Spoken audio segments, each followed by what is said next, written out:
People like you aren't needed here. Just disappear, my boss told me. Mary always had something nasty to say whenever we crossed paths. I finally reached my breaking point. I forced a smile and said, "Useless people should be fired, right?" "Yeah, finally you get it," he replied.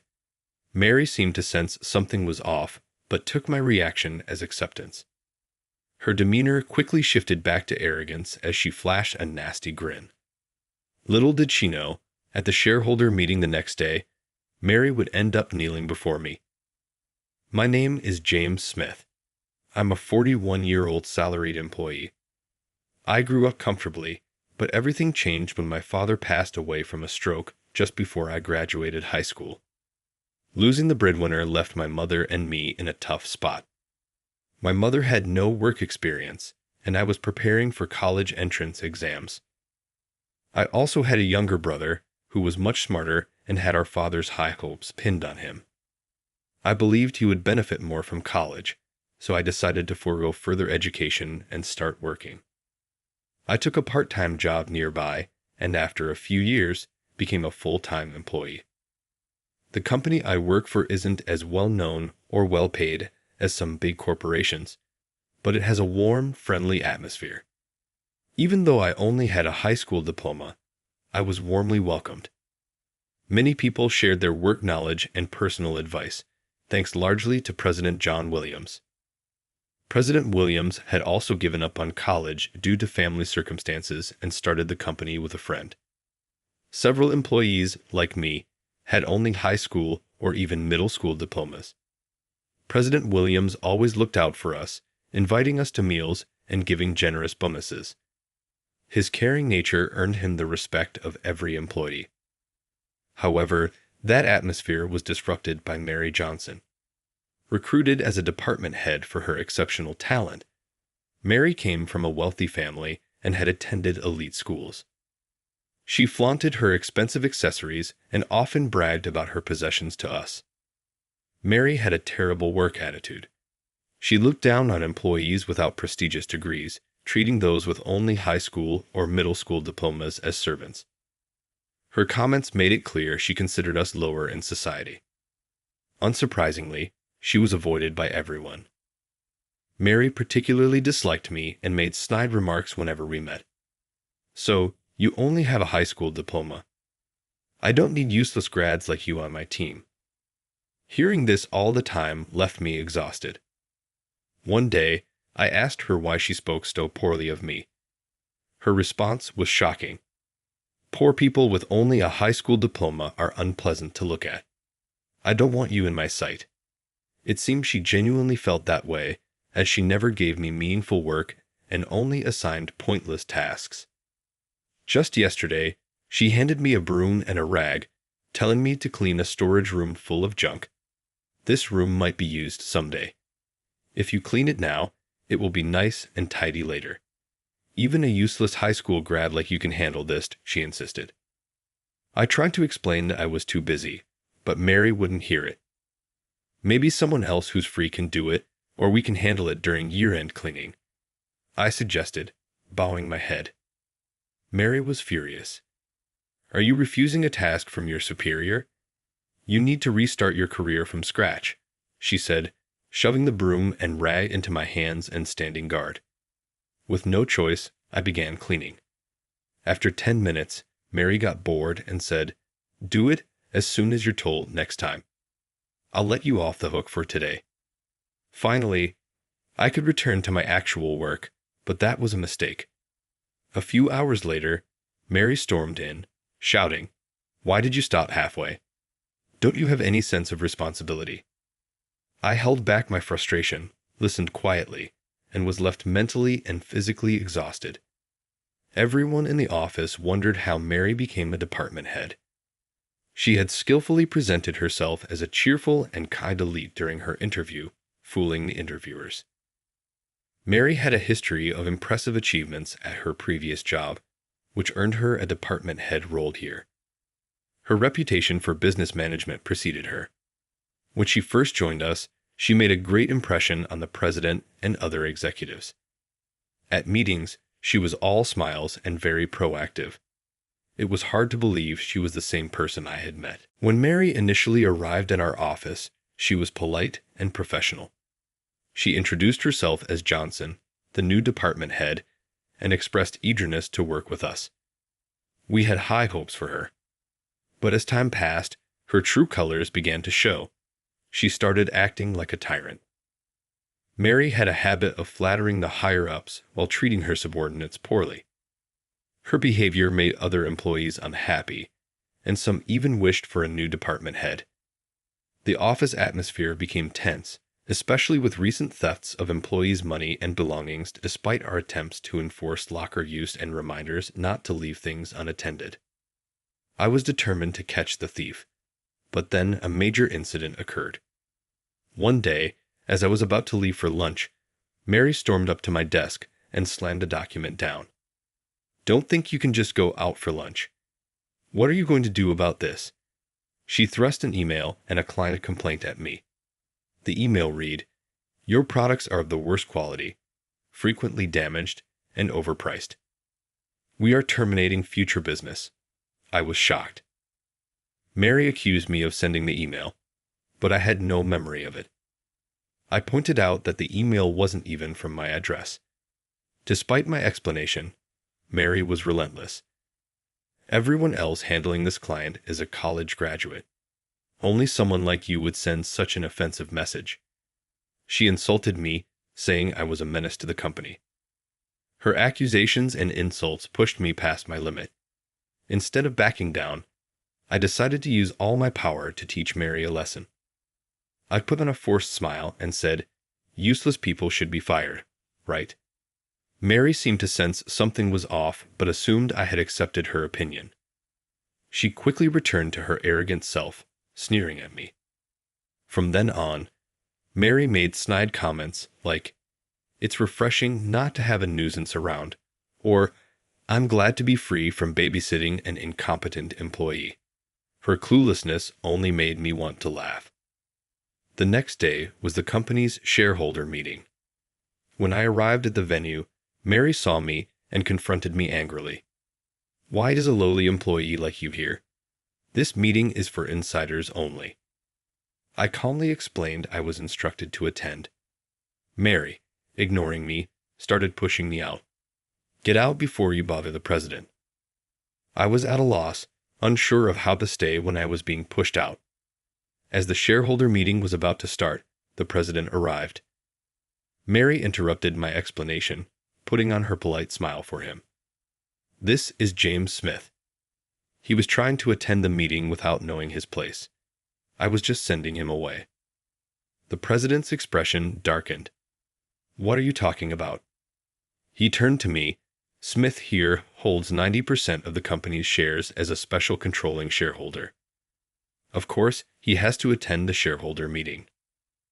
Mary turned pale and stared at me, trembling.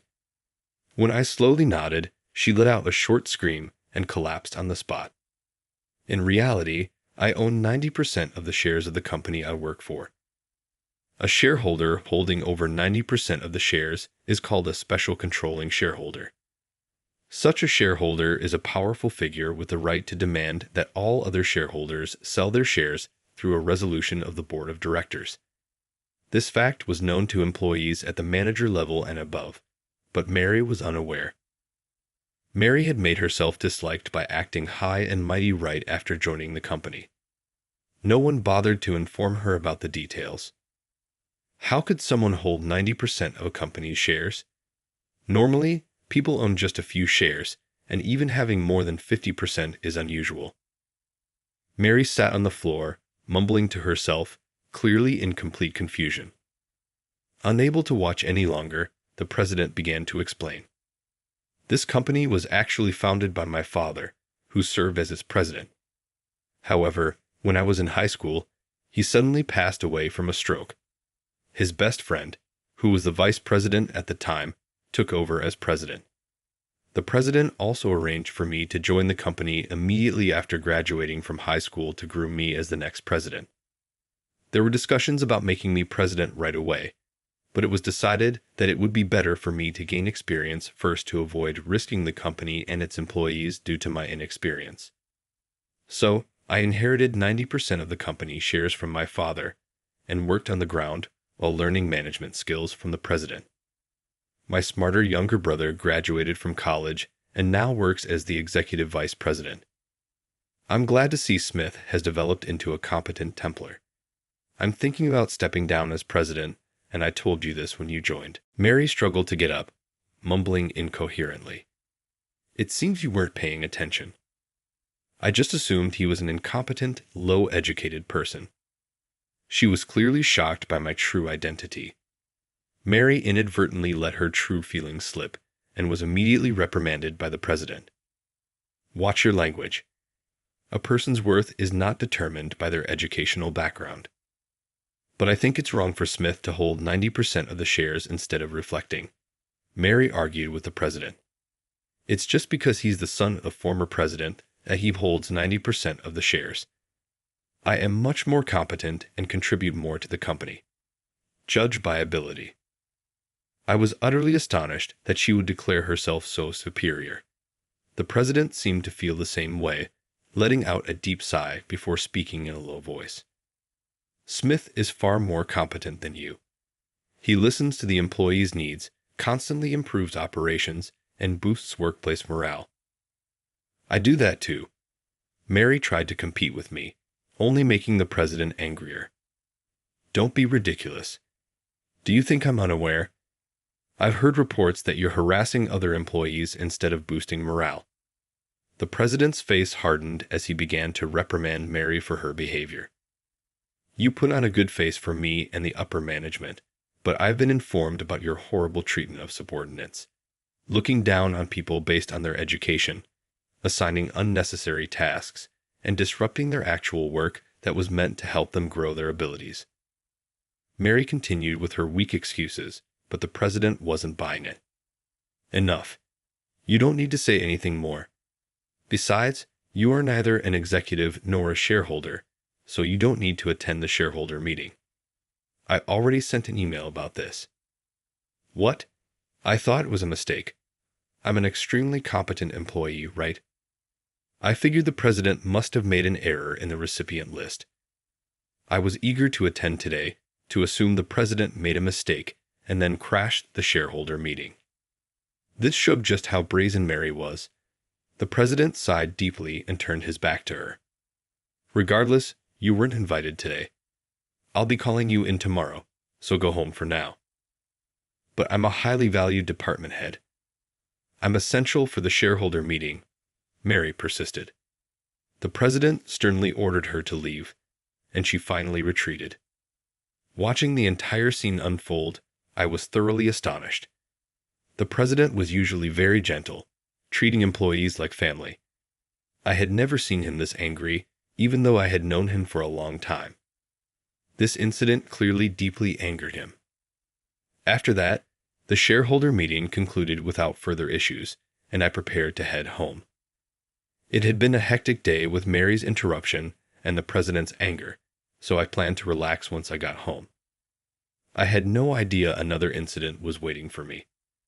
As I left the venue and headed toward the taxi stand, I heard hurried footsteps behind me. I turned to see Mary sprinting toward me. She quickly caught up and stood in front of me, blocking my way, breathing heavily but grinning. Oh good, I made it in time. Why are you here? I thought you had left already, I said, puzzled. Could she have been waiting outside until the shareholder meeting was over? Mary ignored my suspicious look and started talking with a creepy smile plastered on her face. The president said he would call me in tomorrow, but I have a bad feeling about it. I thought I'd ask a favor from you, Mr. Smith. A favor? I had a bad feeling about this, and my face must have showed it. Mary suddenly bowed deeply. I'm sorry for everything I've said and done.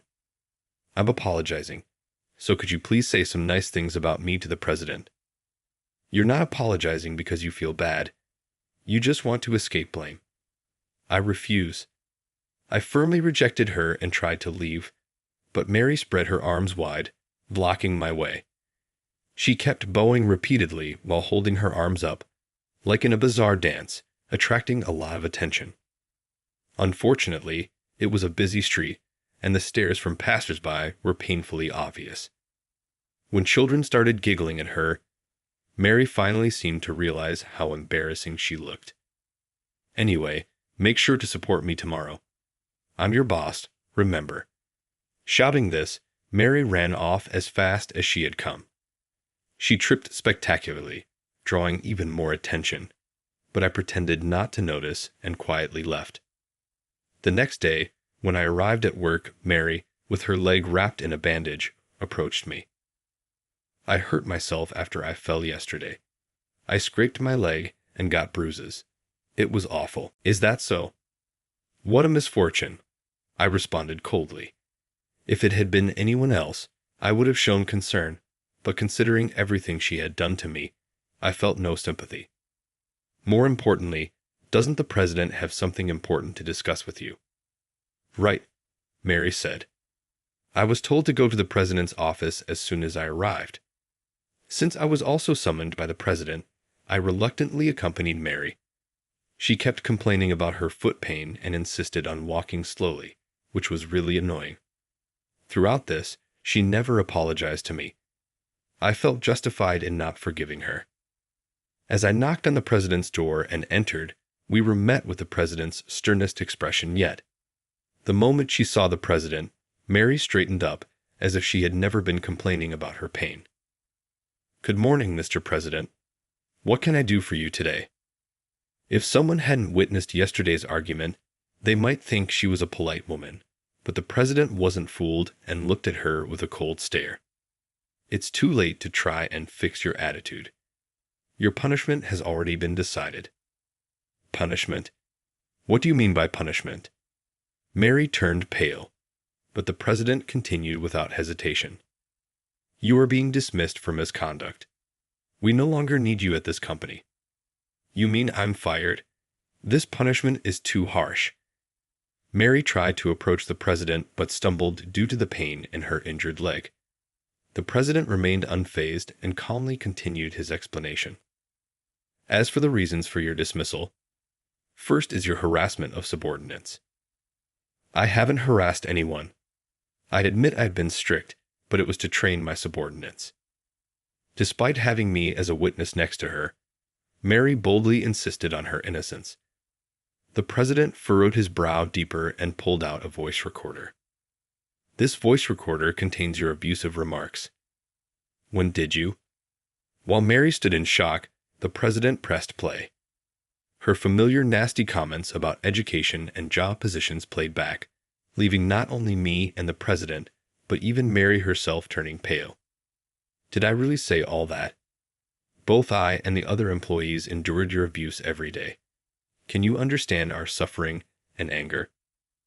My words caused Mary to waver. I'm sorry. It was the first genuine apology I had ever heard from her. But her offenses didn't end there. The second reason for your dismissal is that you caused trouble for our clients. Just ask Harris Smith. The president then produced the document detailing the email incident from the day before the shareholder meeting. An investigation of our company computers revealed that the email was sent from your computer. Do you have any explanation for this? I'm sorry. I wrote that email. Faced with irrefutable evidence from the computer investigation, Mary finally conceded. Mary, who had admitted her guilt in a low voice, finally began to explain why she had harassed me so persistently. I worked hard to graduate from an elite university and struggled to become a department head, but Smith, with just a high school diploma, was liked by the other employees. It made me so angry, so I thought I'd scare him a little. It was just a prank. I didn't mean any harm. Her selfish reasoning made the president slump his shoulders in exasperation. Don't make childish excuses. And what about the third reason for your dismissal? The president then showed us footage from the security cameras installed in the office. The video clearly showed Mary sneaking around and searching for valuables. Mary turned pale and stared intently at the screen. Her previously remorseful demeanor vanished, and she began to sweat nervously as she fired questions at the president. How? I checked all the security camera positions. I shouldn't be on tape. Recently, employees' wallets and personal belongings were being stolen, so we installed additional security cameras. Even as a department head, you resorted to theft. What were you thinking?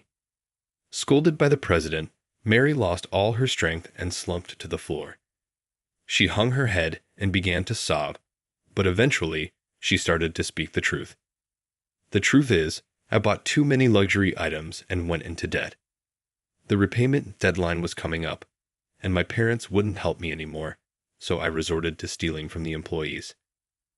I had no idea Mary was buying luxury goods on credit. Not being able to repay with her salary and being abandoned by her family left her in a dire situation. Why didn't you just sell the luxury items? I muttered. Mary burst into tears. I did sell them, but they said they weren't popular or had scratches, so they didn't bring in much money. I had held off on her dismissal, thinking there might be some reason behind her actions until I heard her side of the story. But after reviewing the evidence from the voice recorder and security cameras, it became clear that her reasons were petty and that she was a much worse person than I had imagined. It took some effort to gather all the evidence, but I'm glad I consulted the president and we made the right decision. Mary, please reflect and atone for your sins. As I spoke my final words to her, she cried and said, I'm sorry, but I couldn't believe her words until she truly paid for her actions. Afterward, we consulted the police about Mary, and she ended up with a criminal record. A thorough investigation revealed she had stolen from donation boxes at temples and shrines, which ultimately led to her imprisonment. I hope she sincerely reflects on her actions and atones for her crimes. Meanwhile, I spent my final year of training as Mr. Williams's secretary before finally becoming the president. Moving forward, I plan to continue valuing employee performance over educational background and aim to create a rewarding workplace. My brother, who was the executive vice president, has now become the vice president and is my indispensable right-hand man. His dedication inspires me to keep striving. I want to continue working with the people around me to cherish both the company and its employees.